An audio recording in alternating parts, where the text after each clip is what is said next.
Rain poured over the quiet highway outside Asheville, North Carolina, turning the afternoon into a gray blur.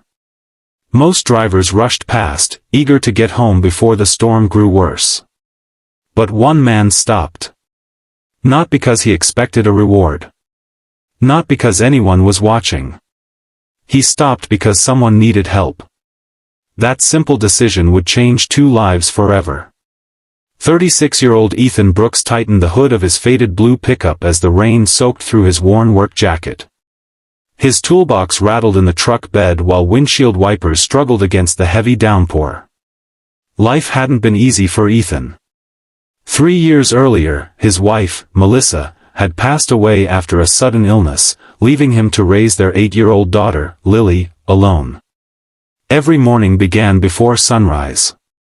He packed Lily's lunch. Braided her hair, though it never looked quite right. Walked her to the school bus.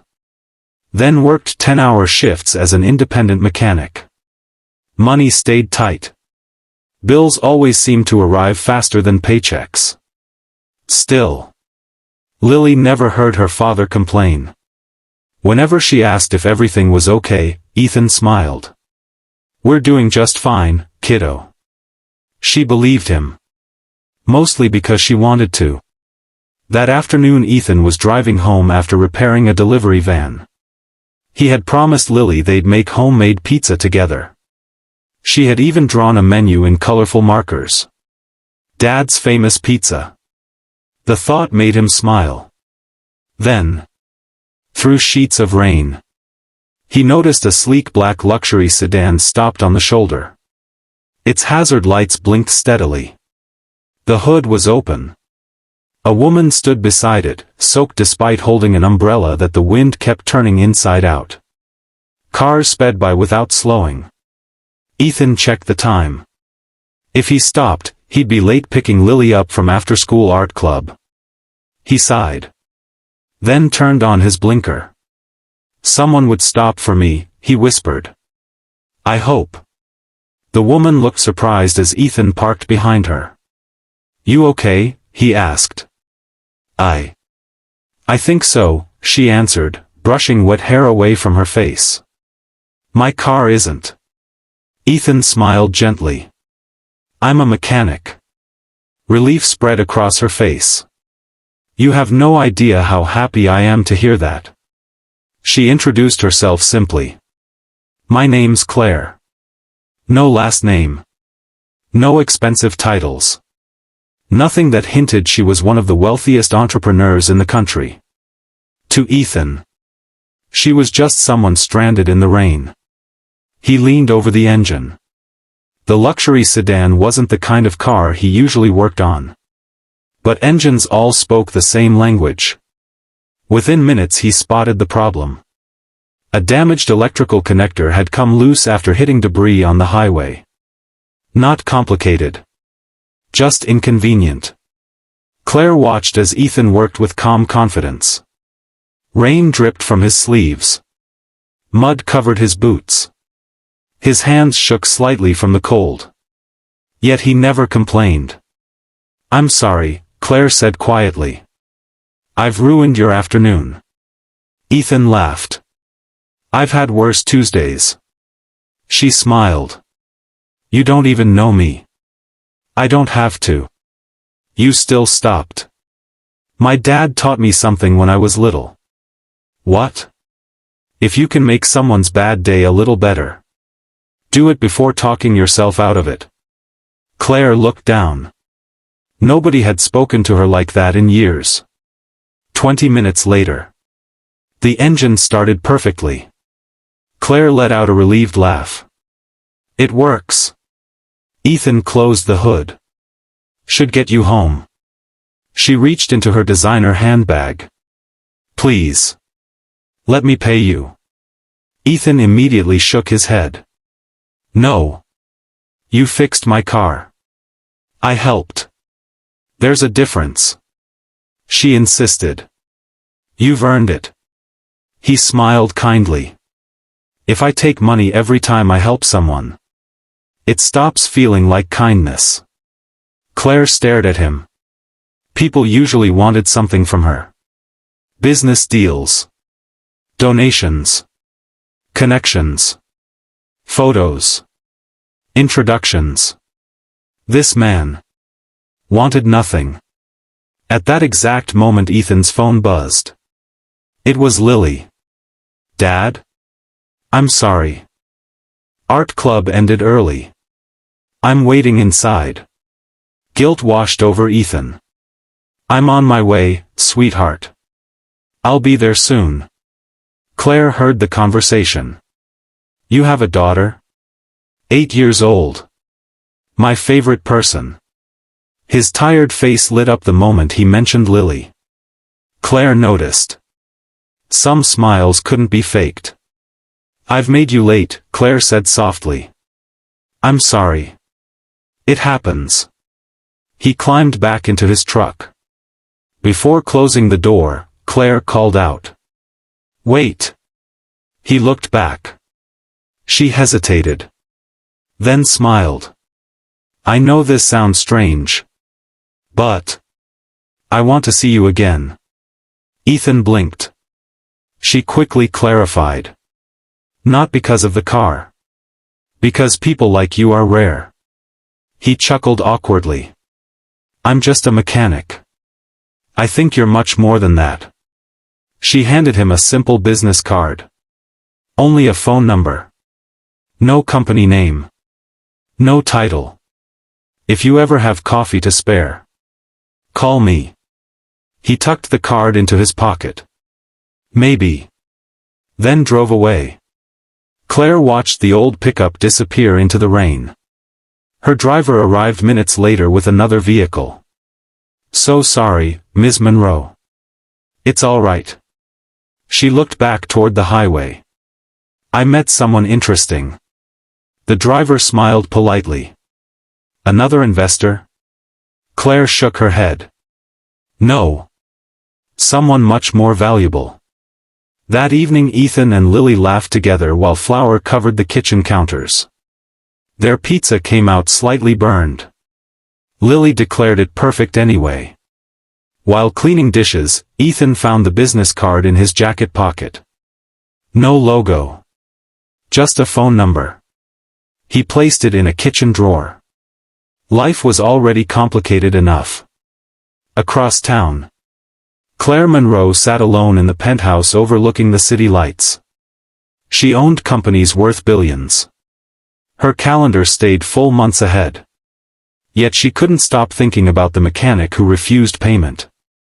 She replayed one sentence over and over. If I take money every time I help someone, it stops feeling like kindness. Her assistant entered. Tomorrow's board meeting begins at 9. Claire nodded absent-mindedly. Then surprised herself by asking. Can someone be wealthy without having much money? Her assistant looked confused. I suppose. Claire smiled faintly. I think I met someone like that today. Neither Ethan nor Claire realized that rainy afternoon wasn't the end of their story. It was only the beginning. Because sometimes, the smallest act of kindness doesn't just fix a broken car. It opens a door that neither person ever expected to walk through. 2 weeks passed. The rainstorm became nothing more than a memory, but Claire Monroe couldn't forget the mechanic who had refused her money. In board meetings filled with million-dollar decisions, she caught herself wondering how Ethan and his daughter were doing. One afternoon, while sorting through paperwork, she noticed the repair invoice from the dealership that had inspected her car after the breakdown. The technician had written a simple note. Emergency roadside repair prevented serious engine damage. Claire smiled. One stranger's kindness had saved her far more than money. It had reminded her of the kind of person she wanted to be. Across town, Ethan's life continued as usual. His small garage stayed busy. Oil stains covered the concrete floor. The old radio played classic country songs while customers came and went. Business paid the bills, but barely. One Friday morning his landlord stopped by. Ethan, I hate bringing this up, he said. The property owner is selling the building. Ethan froze. What does that mean? You've got 60 days to move. The words hit like a punch to the stomach. His tiny garage wasn't just a workplace. It was the dream he and his late wife had built together. That evening, Ethan sat quietly at the dinner table. Lily noticed immediately. "Dad, are you okay?" He forced a smile. "Just thinking." She reached across the table and squeezed his hand. "You always tell me that problems are easier when people face them together." He laughed softly. "I guess I did say that. So, we're together." Her innocent words lifted a weight from his heart. The next morning, Ethan found the business card tucked inside a kitchen drawer. He stared at it for a long moment. "I guess 1 cup of coffee couldn't hurt." He dialed the number. Claire answered on the second ring. "Ethan?" He smiled in surprise. "You remembered my name. I was hoping you'd call." They met at a small neighborhood cafe instead of an expensive restaurant. Claire arrived wearing jeans and a simple sweater. No bodyguards. No luxury image. Just Claire. For nearly 2 hours, they talked about life. Ethan shared stories about raising Lily. Claire admitted that despite her success, her life often felt lonely. "I spend my days surrounded by people," she said. "But very few actually know me." Ethan nodded. "Sometimes being seen isn't the same as being known." Claire looked at him thoughtfully. "You always say exactly what people need to hear." He laughed. "I usually don't know what I'm saying until after I've said it." As they walked outside, Claire noticed Ethan staring across the street at an empty repair shop. "You like that building? It would be perfect. But it's way out of my budget." Claire didn't respond. She simply remembered the address. A week later, Ethan received an unexpected phone call. A local community business program wanted him to apply for a small business expansion grant. "I never applied," Ethan said. "You were nominated anonymously." Confused but grateful, he completed the paperwork. Months later, he learned he had been selected. The grant covered most of the cost of moving into the larger garage. When Ethan asked who had nominated him, the organization smiled. The donor requested complete privacy. He never found out. But Claire quietly smiled when she read the announcement online. She had never asked for special treatment. She had simply recommended a hard-working mechanic whose character deserved a chance. The final decision had been made independently by the grant committee. Business slowly improved. Customers appreciated Ethan's honesty. Instead of selling unnecessary repairs, he explained exactly what each car needed. Word spread quickly. People drove across town because they trusted him. One afternoon, Lily hung a handmade sign inside the waiting room. "Kindness is free. Please take some before you leave." Customers smiled every time they read it. Some even wrote encouraging notes and pinned them beneath the sign. Soon the wall became filled with messages of hope. Claire visited the garage one Saturday. She noticed something unusual. An elderly woman couldn't afford her repair bill. Before she could say anything, Ethan quietly lowered the invoice. "Just pay what you can." The woman burst into tears. "I don't know how to thank you." Ethan smiled. "Drive safely." After she left, Claire asked, "You do that often?" "More than my accountant would like." "Aren't you worried people will take advantage of you?" He shrugged. "Maybe a few will. But I'd rather help 10 people and lose money on one than turn away someone who truly needs it." Claire stood silently.